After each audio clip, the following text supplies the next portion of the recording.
2 ಗಂಟೆಗೆ police station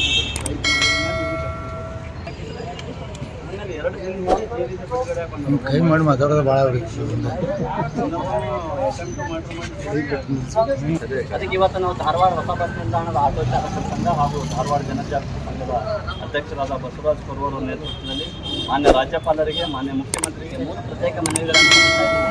ನಮ್ಮ ಬೇಡಿಕೆ ಏನಂದರೆ ಪ್ರಕರಣ ಯಾವುದೇ ಪ್ರಕರಣ ಇರಲಿ, ಬಡ ಸಾಮಾನ್ಯ ಜನರಿರಲಿ, ಆಟೋ ಚಾಲಕರಿರಲಿ, ಬೇರೆ ಯಾರೇ ಇರಲಿ, ಎಲ್ಲರಿಗೂ ಈ ನೆಲದ ಕಾನೂನು ಒಂದೇ ಇದೆ. ಗಂಭೀರವಾದ ಸೆಕ್ಷನ್ಗಳನ್ನು ಹಾಕಿ ಆರೋಪಿಗಳನ್ನು ಹದ್ದುಬಸ್ತಿನಲ್ಲಿಟ್ಟು ಗುಂಡಾಮುಕ್ತ ಧಾರವಾಡ ಇನ್ನ ರೀತಿ ಮುಂದಿನ ದಿನಗಳು, ಯಾಕಂದ್ರೆ ಧಾರವಾಡಕ್ಕೆ ಬೇರೆ ಬೇರೆ ಜಿಲ್ಲೆಗಳಿಂದ ಬೆಳಗಿನ ಜಾವ ನಸುಕಿನ ಬರ್ತಾರೆ. ಅವರು ಜುಬ್ಲಿ ಸರ್ಕಲ್ನಲ್ಲಿ ನಿಂತು ಗಲಾಟೆ ಮಾಡಿದ್ದಾರೆ, ಅಲ್ಲಿ ರೈಲ್ವೆ ಸ್ಟೇಷನ್ ಫುಟ್ಪಾತ್ನಲ್ಲಿ ನಿಂತು ಗಲಾಟೆ ಮಾಡಿದ್ದಾರೆ, ಹೆಬ್ಬಳ್ಳಿ ಮಾಡಿದ್ದಾರೆ, ಹೊಸ ಬಸ್ ಸ್ಟ್ಯಾಂಡ್ ಹತ್ರ ಮಾಡಿದ್ದಾರೆ.